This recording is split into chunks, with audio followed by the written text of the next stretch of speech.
দর্শক, মৎস্য ভবনের সামনে অবস্থান নিয়ে বিক্ষোভ করছেন বুয়েট শিক্ষার্থীরা। এই বিষয়ে আরো জানাতে সেখান থেকে আমাদের সঙ্গে সরাসরি যোগ দিচ্ছেন ফয়সাল হোসেন। ফয়সাল, এর আগে আমরা দেখছিলাম গাজীপুরে ডিপ্লোমা যারা ইঞ্জিনিয়ার রয়েছেন তারাও একটি বিক্ষোভ মিছিল বের করেছেন এবং কয়েকদিন ধরেই উত্তপ্ত শাহবাগ সহ বেশ কিছু এলাকা। আজকের যে পরিস্থিতি এখন পর্যন্ত কি মনে হচ্ছে, কোন দিকে যাচ্ছে আসলে বিষয়টি?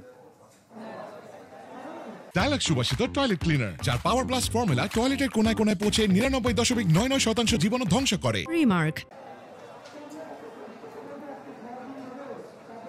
আসলে এখানে যে প্রকৌশলী বিশ্ববিদ্যালয়ের শিক্ষার্থীরা আছে তারা মূলত এখানে অবস্থান নেওয়ার জন্য আসেনি।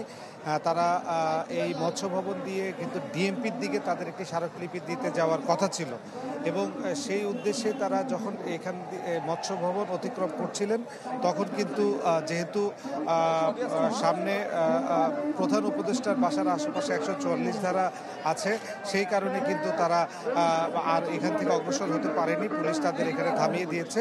তখন তারা মৎস্য ভবনের সামনে অবস্থান নিয়েছে এবং এখানে অবস্থান নিয়ে রমনার যিনি ডিসি আছেন তার অপসারণের দাবি করেছেন এবং তার একটি পুষ্পতলিকা কিছুক্ষণ আগে তারা পুড়িয়েছেন এবং তারা অভিযোগ করেছেন যে আইন শৃঙ্খলা বাহিনী গত 16 বছর যেমন ফ্যাসিস্ট ছিল এখনও ঠিক তেমনভাবেই শিক্ষার্থীদের উপর হামলা চালিয়েছে এবং এই হামলার ফলে তারা ক্ষুব্ধ এবং তারা 3 দফা যে দাবি ছিল সেই দাবির মধ্যে তারা এই দাবিও করছে যে আইন শৃঙ্খলা বাহিনীর সদস্য যারা তাদের গায়ে হাত তুলেছে তাদের শাস্তি দেওয়া হোক। একই সাথে তাদের যে আগের দাবিগুলো আছে সেই দাবিগুলো তারা বাস্তবায়ন চাচ্ছে এবং খুবই অল্প সময়ের মধ্যে তারা এই দাবিগুলোর বাস্তবায়ন চাচ্ছে এবং বাস্তবায়ন না হওয়া পর্যন্ত কিন্তু তাদের এই আন্দোলন চালিয়ে যাওয়ার ঘোষণা তারা দিয়েছেন। তবে এইখানে তারা কতক্ষণ অবস্থান করবেন রাস্তা বন্ধ করে সেই ব্যাপারে কিন্তু সুনিশ্চিতভাবে কিছু বলেননি।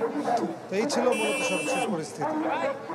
জি ফয়সাল, ধন্যবাদ আপনাকে আমাদের সঙ্গে যুক্ত হওয়ার জন্য। দর্শক, মৎস্য ভবন প্রাঙ্গণ থেকে জানাচ্ছিলেন সহকর্মী ফয়সাল হোসেন। যাচ্ছি পরবর্তী খবরে।